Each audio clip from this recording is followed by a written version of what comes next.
Is Mount Sinai, the mountain of God, real?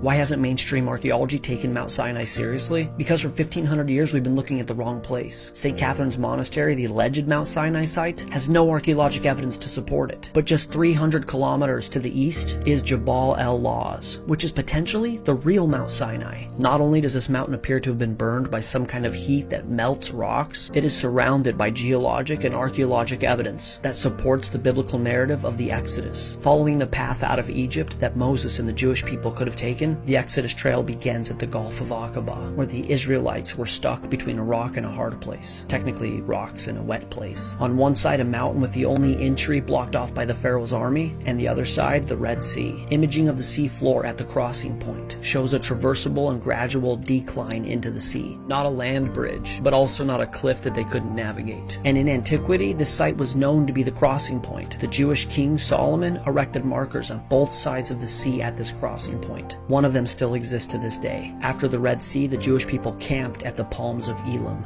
After Elam was the miracle at the rock in Horeb. Behold, I will stand before thee there upon the rock in Horeb, and thou shalt smite the rock, and there shall come water out of it, that the people may drink.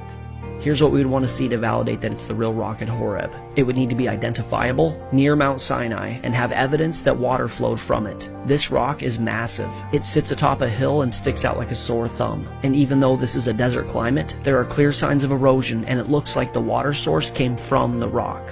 Next stop, the altar to the golden calf. At the base of Mount Sinai is an altar made of rock, and it appears to have been erected as an altar to the golden calf. There's even what appears to be Egyptian hieroglyphics of a calf inscribed on the rocks that make up the altar. And now we get to the actual mountain itself. From the base of the mountain you can see the charred rock at the peak of the mountain, and upon closer inspection, the rocks appear to be melted. What would cause rocks on the top of a mountain to melt? Is it possible that it was the presence of God that did this to these rocks? Can you imagine?